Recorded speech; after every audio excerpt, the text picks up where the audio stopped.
नमस्कार दोस्तों, आप सभी का हार्दिक स्वागत अभिनंदन है इस YouTube channel Hindi teachers academy पर। आज हम लोगों की कोई क्लास नहीं हो पाई थी, ना कोई वीडियो ही अपलोड हो पाया था, तो मैंने सोचा एक छोटा सा वीडियो तैयार कर लिया जाए। ठीक है, ये वीडियो तो अब मुझे लग रहा है कि कल ही आप लोगों को मिल पाएगा देखने को। ठीक है, तो चलिए एक छोटा सा वीडियो 10 मिनट में हम लोग कवर कर लेंगे। तो ये देखिए, आप लोगों के सामने एक फिगर दिखाई दे रहा है, चित्र दिखाई दे रहा है। यह महान लेखिका कृष्णा सोबती जी हैं, जो उपन्यास के क्षेत्र में ख्याति और प्रसिद्धि प्राप्त की हैं। साहित्य अकादमी हो या ज्ञानपीठ पुरस्कार भी ये पा चुकी हैं। इनके ऊपर हम लोग एक नज़र डालेंगे इस वीडियो में।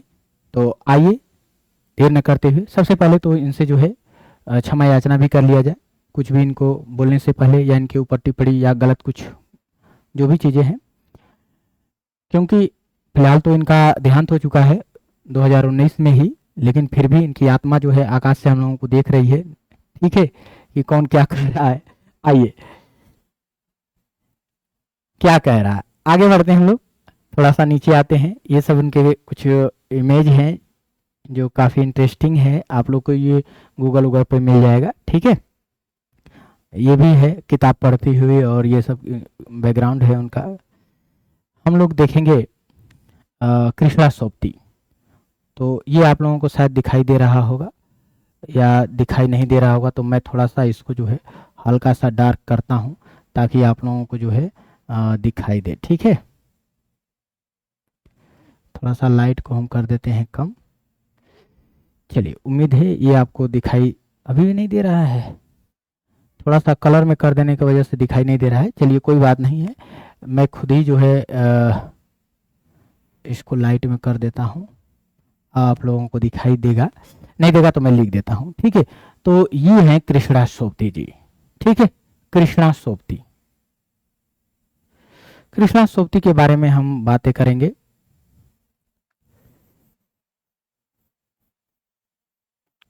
कृष्णा, थोड़ा सा पेन को हम लोग कर लेते हैं मोटा। ठीक है,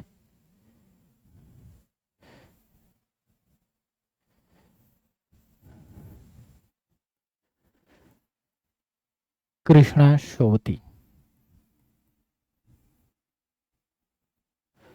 कृष्णा सोबती, कृष्णा सोबती हैं। इनका जन्म देखा जाए, इनका जन्म कब हुआ, कब हुआ कृष्णा सोबती का जन्म, तो यहाँ मैंने कुछ डिटेल लिखा है, आप देख सकते हैं। इनका जन्म जो है, इनका जन्म 18 फरवरी 1925 को हुआ है। इनका जन्म कब हुआ है? 18 फरवरी 1925। और 18 फरवरी 1925 और मृत्यु देखें तो 2019, 25 जनवरी 2019। 18 फरवरी 2025 को एक और व्यक्ति का जन्म होता है, जिस व्यक्ति का नाम है शिवनाथ, जिस व्यक्ति का नाम है शिवनाथ।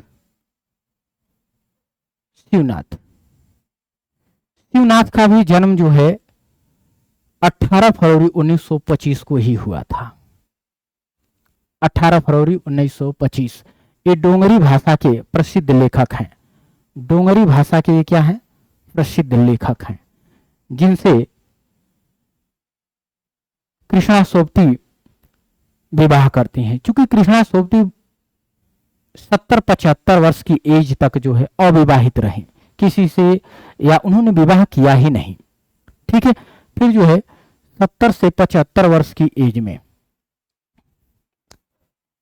इसी के बीच मध्य इनका एज रहा होगा, 70 से 75 के बीच, उस समय ये इन्होंने शादी किया। और शादी उन्होंने किया शिवनाथ से। शिवनाथ जो डोंगरी भाषा के प्रसिद्ध लेखक हैं। इनका जन्म कहाँ हुआ था कृष्णा सोबती का? कृष्णा सोबती का जन्म जो है पंजाब प्रांत में हुआ था। पहले भारत और पाकिस्तान एक ही था, तो पंजाब प्रांत में एक शहर था गुजरात, गुजरात शहर में हुआ था, जो अब पाकिस्तान में चला गया है। अब वो पाकिस्तान का हिस्सा है। ठीक है, तो देश विभाजन के बाद कृष्णा सोबती जो है भारत की नागरिकता ले ली, भारत में चली आई। ठीक है, तो अब विभाजन हो गया, वो पाकिस्तान का हिस्सा हो गया, तो फिर अब ये जो है चली आई कहाँ पर, दिल्ली, दिल्ली चली आई। विभाजन के बाद कहाँ आ गई, दिल्ली आ गई। और दिल्ली जो है ये वहीं के निवासी हो गई, वहीं रहने लगी। ठीक है, शिक्षा दीक्षा की अगर हम बात करें तो शुरुआती तो शिक्षा इनके लाहौर में ही हुआ था, जहां उनका जन्म हुआ था, तो लाहौर में इनका जो है शिक्षा दीक्षा हुआ। ठीक है, लाहौर, लाहौर में शिक्षा दीक्षा हुआ। थोड़ा सा जब बड़ा हुई तो कुछ शिक्षा दीक्षा इनको शिमला में मिला, और बाकी जो अधूरा रह गया वो दिल्ली में इनको प्राप्त हुआ। ठीक है, दिल्ली में।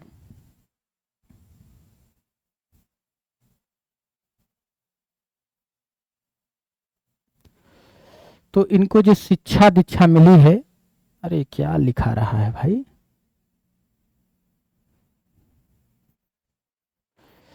हाँ, जो भी इनको शिक्षा दीक्षा मिली, लाहौर, फिर उसके बाद शिमला, उसके बाद जो है दिल्ली में शिक्षा दीक्षा मिली। ठीक है, तो आप लोग जान गए। कृष्णा सोबती इनके पति रहे हैं शिवनाथ। इन्होंने जो है वृद्धावस्था में इन्होंने शादी किया है, यानी मरने के समय में। ठीक है, यानी 70 से 75 वर्ष की आयु में। इन लोगों का एक चीज और कॉमन रहा है, पहले तो डेट ऑफ बर्थ कॉमन रहा कि 18 फरवरी 1925 को दोनों लोगों का जन्म होता है। दूसरा कॉमन पॉइंट ये था कि इन दोनों लोगों की माता का भी नाम बिल्कुल सेम था, दुर्गा देवी इनके भी माता का नाम था, उनके भी माता का नाम दुर्गा देवी था। ठीक है, और तीसरा कॉमन चीज ये कि ये भी साहित्य अकादमी प्राप्त कर चुकी हैं, और शिवनाथ भी डुंगरी भाषा के प्रसिद्ध लेखक हैं, तो इनको भी वहां पर साहित्य अकादमी पुरस्कार मिल चुका था। ठीक है, मिल चुका, यानी दोनों लोग साहित्य अकादमी प्राप्त कर चुके हैं, लेकिन ये डुंगरी भाषा के लेखक थे। आगे बढ़ते हैं, आगे देखिए, बात कर रहे हैं पुरस्कार की। तो इनको जो पुरस्कार है वो साहित्य अकादमी पुरस्कार मिला है 1980 में। 1980 में कब मिला, 1980 में। किस पर मिला, जिंदगी नामा पर। जिंदगी नामा 1979 में लिखा गया उपन्यास है, प्रसिद्ध उपन्यास, बड़ा उपन्यास है। ठीक है, जिंदगी नामा इनका क्या है, बड़ा उपन्यास है, जिंदगी नामा। तो चूंकि इनका जन्म जो है पंजाब प्रांत में हुआ, तो इसमें जो है पंजाब की संस्कृति है, रहन सहन, रीति रिवाज, परंपरा, सब कुछ जो है इसमें इन्होंने चित्रित कर डाला है। ठीक है, पूरा विस्तार के साथ, शानदार। और वहां की जो है लोकल भाषा भी जिंदगी नामा में देखने को मिलती है 1979 में। इसके बाद ज्ञानपीठ पुरस्कार, ज्ञानपीठ पुरस्कार प्राप्त हुआ इनको 2017 में। कब प्राप्त हुआ है, 2017 में प्राप्त हुआ है। ठीक है, ज्ञानपीठ पुरस्कार संपूर्ण साहित्य पे मिलता है, केवल एक रचना पे नहीं। ठीक है, वो पहले मिला 4 लोगों को, उसके बाद संपूर्ण साहित्य पर। तो इनको ज्ञानपीठ पुरस्कार भी, बड़ा पुरस्कार मिल चुका है, इसके बाद साहित्य अकादमी पुरस्कार भी मिल चुका है। अब हम आगे बढ़े, कुछ और इनके बारे में जाने। इनके बारे में क्या जाने, इनके उपन्यास को जानते हैं, क्योंकि वीडियो हम लोगों को छोटा ही में बनाना है। ठीक है, तो आ जाइए। सबसे पहले हम जानते हैं इनके उपन्यास। इनके उपन्यास कुछ लोगों का मानना है कि 7 उपन्यास है, लेकिन रामचंद्र तिवारी जी कहते हैं कि इनके 6 ही उपन्यास हैं। क्यों क्यों 6 मानते हैं, क्योंकि वो जो है मित्रों मरजानी को, मित्रों मरजानी जो 1967 में लिखा गया, 1967 में लिखा गया मित्रों मरजानी, उसको उपन्यास नहीं मानते हैं, वो लंबी कहानी मानते हैं। लंबी कहानी, क्योंकि यह है भी लंबी कहानी। ठीक है, ये क्या है, लंबी कहानी है। ठीक है, लंबी कहानी है, ये क्या है, लंबी कहानी है, और इतना लंबी है कि इसको जो है आप लघु उपन्यास भी कह सकते हैं। तो इस लंबी कहानी को लघु उपन्यास कहा गया है, लघु उपन्यास। इसीलिए जो है कुछ लोग जो है इसे उपन्यास के अंतर्गत भी रखते हैं, तो दोनों जगह आ जाती है, लंबी कहानी के रूप में भी आ जाती है और लघु उपन्यास के रूप में भी ये आ जाता है। ठीक है, मित्रों मरजानी तो लंबी कहानी भी है, इसको लघु उपन्यास का दर्जा भी दिया जा चुका है। इसके बाद अगली जो इनका उपन्यास है, अगला उपन्यास है सूरजमुखी। सूरजमुखी अंधेरे के। तो आप लोगों को दिखाई दे रहा होगा, अगर नहीं दिखाई दे रहा है तो चूंकि थोड़ा सा मैं बड़ा करने की कोशिश करूं, देखता हूं आपकी स्क्रीन पे ये आ जा रहा है, बड़ा बड़ा दिखाई देगा तो शायद हो सके ये आपको दिखाई दे। ठीक है, हाँ अब दिखाई दे रहा होगा। तो ये आप उपन्यास देख सकते हैं, सूरजमुखी अंधेरे के, 1972 में लिखा गया है। ठीक है, कब लिखा गया? 1972 में।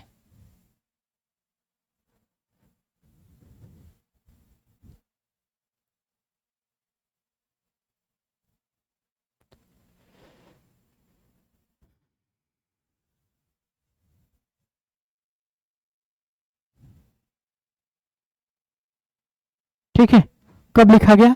तो 1972 में इनका उपन्यास आता है। इसी को जो है पहला उपन्यास भी माना जाता है, सूरजमुखी अंधेरे के। ठीक है, क्योंकि इससे पहले हमने बता दिया कि मित्रों मरजानी लिखा गया था, मित्रों मरजानी 1967 में, जिसे लंबी कहानी कहा गया। लंबी कहानी थी, ये क्या थी? लंबी कहानी, लेकिन इसे जो है लघु उपन्यास कहा गया है। लघु उपन्यास, लघु उपन्यास। ठीक है, मित्रों मरजानी चूंकि वो कहानी है तो दोनों में आ जाती है। सूरजमुखी अंधेरे के, इसमें जो एक स्त्री है, स्त्री की मनोदशा को चित्रित किया गया है। वो महिला जिसका नाम रत्ती है, महिला का नाम क्या है? रत्ती है। रत्ती का बचपन में ही क्या होता है कि बचपन में ही बलात्कार हो जाता है, और बचपन से लेकर के वो युवावस्था तक, या जब तक उसका जो है युवावस्था क्या तरुणावस्था तक वो पहुंचती है, तो उसके मन में जो संसार के प्रति घृणा, द्वेष, जो भी चीजें हैं, मनोविकार जो भी उत्पन्न होते हैं, वो सब चित्रित है। रत्ती, रत्ती फिर जो है बाद में जो है सब कुछ भुला करके जो है दिवाकर के प्रति क्या होती है? समर्पित होती है। वो हम आगे दिखा देंगे। उसके बाद तीसरा इनका जो उपन्यास आता है, जो सबसे बड़ा उपन्यास है, जिंदगी नामा, जिस पर साहित्य अकादमी पुरस्कार मिला हुआ है, वो 1979 में आता है। ये बड़ा उपन्यास है जिंदगी नामा। तो पहले तो है मित्रों मरजानी, सूरजमुखी अंधेरे के, इसके बाद जिंदगी नामा। इसके बाद एक उपन्यास जिंदगी नामा में वही पंजाब प्रांत की हमने बता दिया, पंजाब प्रांत की रहन सहन, संस्कृति, वेशभूषा आपको जो है खूब शानदार तरीके से जो है इसमें वर्णित है। इसके बाद देखें दिलो दानिश, अगला जो हमारा उपन्यास है दिलो दानिश आता है। ठीक है, दिलो दानिश में जो है 1993 में एक वकील साहब हैं। वकील साहब एक महिला का केस लड़ते हैं, और केस लड़ते लड़ते जो है उनकी पुत्री पर फिदा हो जाते हैं, और फिदा होकर के जो है उसको अपनी जानम बना लेते हैं। ठीक है, और चूंकि उनकी पहले से ही शादी हो चुकी थी, ठीक है, और 3 बच्चे भी थे, और जो है यहाँ भी एक और बना लेते हैं, और इनसे भी उनके 2 पुत्र होते हैं, 2 बच्चे होते हैं। ठीक है, एक लड़का एक लड़की। तो वो भी स्टोरी है, आगे हम बताएंगे। तो ये है दिलो दानिश, जिसमें एक वकील साहब जो है एक महिला का केस लड़ते लड़ते ठीक है उनकी पुत्री पर फिदा हो गए, और फिदा होने के बाद उसको जो है अपना जानम बना लेते हैं। उसके बाद अपने खर्च पर जो है उसका केस का निपटारा करवाते हैं। इसके बाद अगला उपन्यास आता है समय सरगम, जो 2000 में लिखा गया। समय सरगम, ठीक है, समय सरगम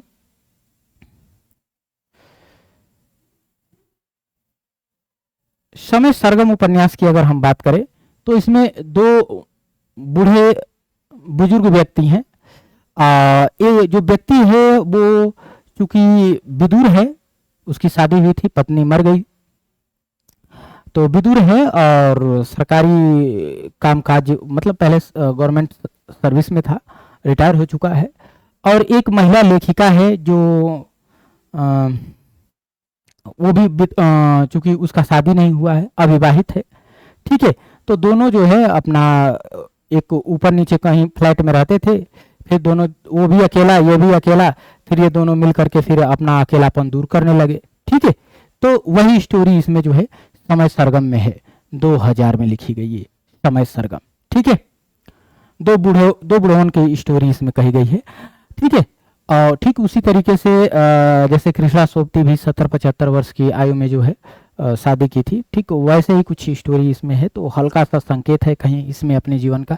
इसके बाद देखिए गुजरात पाकिस्तान से गुजरात हिंदुस्तान, तो ये विभाजन वाला सिस्टम है, ठीक है, क्या है विभाजन वाला इनका थोड़ा सा सिस्टम है। गुजरात पाकिस्तान से गुजरात हिंदुस्तान, ये भी इनका उपन्यास है। और लास्ट उपन्यास 2019 में लिखती हैं, जैसे इन्होंने चन्ना नाम से एक उपन्यास लिखी 2019 में, यमराज साहब आ गए और इनको लेके चले गए। उन्होंने कहा कि अब आपका समय हो गया, आपने बहुत रचनाएं लिख ली। चन्ना उपन्यास जैसे ही इन्होंने पूरा किया, यमराज साहब आए और 2019 में ही इनको क्या कर दिए, लेके चले गए। ठीक है, अगला देखिए, आइए इनके कुछ उपन्यास के कथा वस्तु देख लेते हैं। तो उपन्यास के कथा वस्तु है, थोड़ा सा इसको छोटा करते हैं ताकि आप लोगों को जो है कथा वस्तु दिखाई दे। चलिए, तो उपन्यास की कथा वस्तु है, पहला उपन्यास हम लेते हैं सूरजमुखी, सूरजमुखी अंधेरे की। ठीक है, इसमें दिया गया है कि सूरजमुखी अंधेरे की, इसमें नारी जीवन की एक मनोवैज्ञानिक समस्या को उभारा गया है।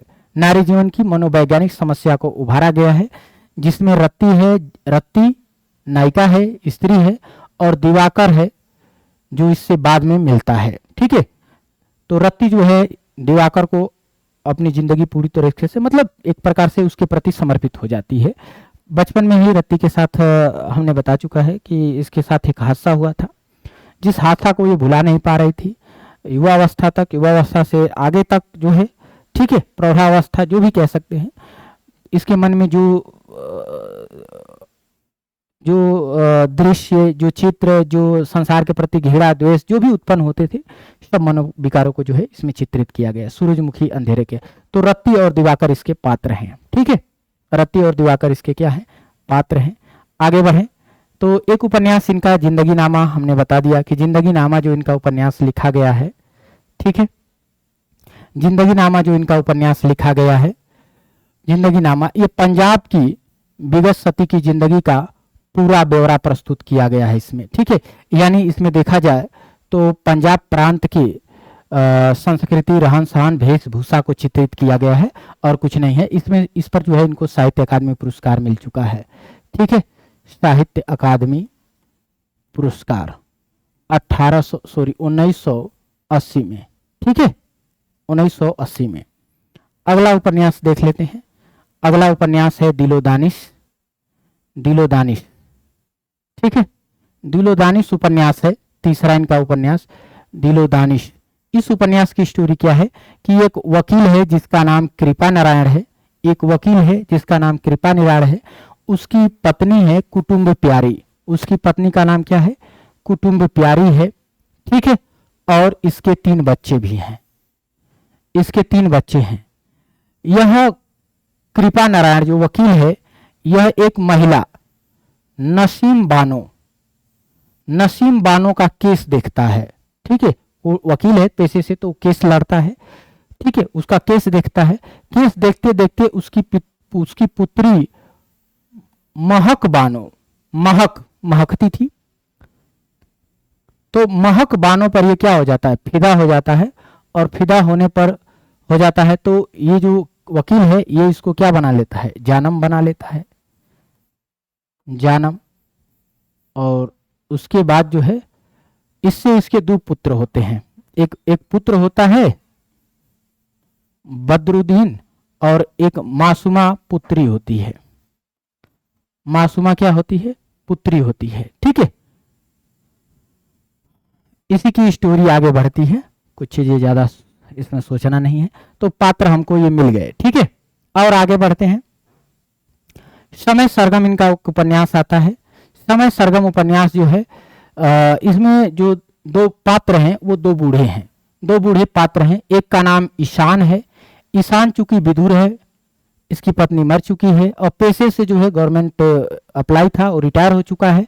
एक लेखिका है जिसका नाम अरड़िया है, लेखिका है जिसका नाम अरड़िया है, वो अविवाहित लेखिका है। क्या है, अविवाहित लेखिका है, उसका विवाह नहीं हुआ है और लेखिका है। ठीक है, लेखिका है।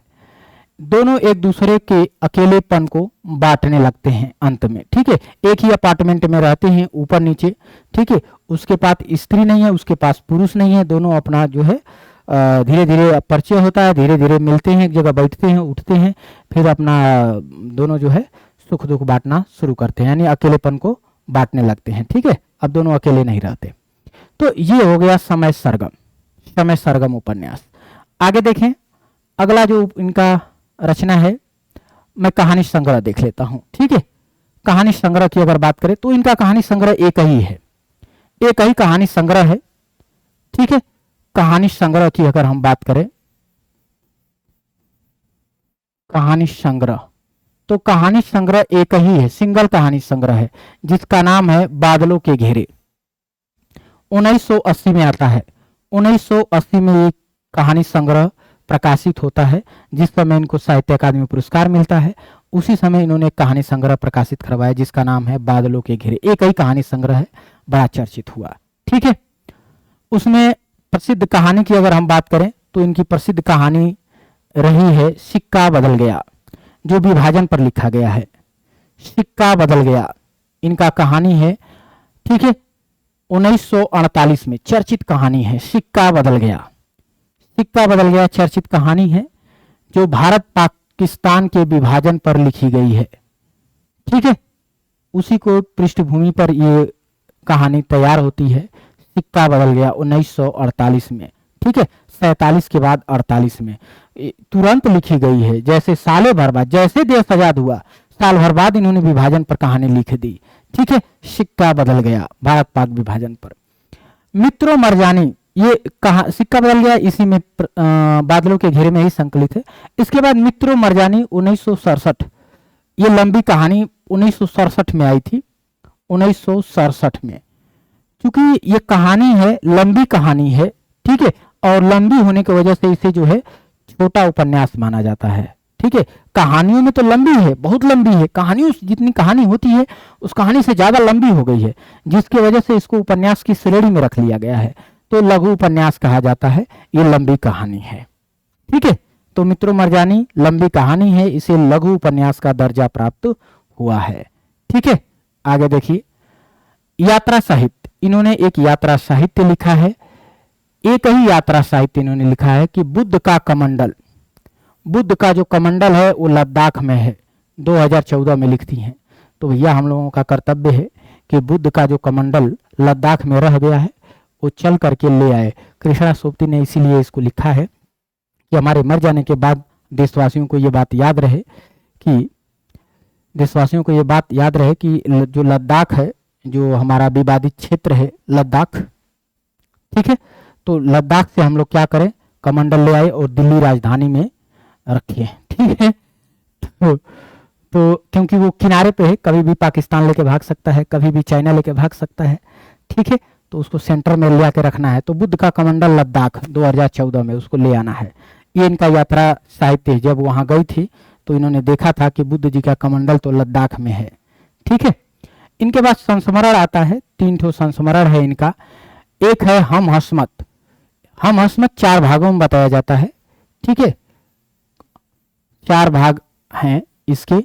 चूंकि आप कहीं भी किताब में देखेंगे तो 3 भाग लिखा हुआ है, चूंकि पुराने किताबों में तो ऐसा इसलिए लिखा गया है कि उस समय 3 ही भाग थे। ये लास्ट में 4था भाग आता है, जो हर जगह अभी जो है आपको नहीं मिलता। पुरानी किताबों में जो है वही चला आ रहा है। तो ठीक है, 4 भागों में है।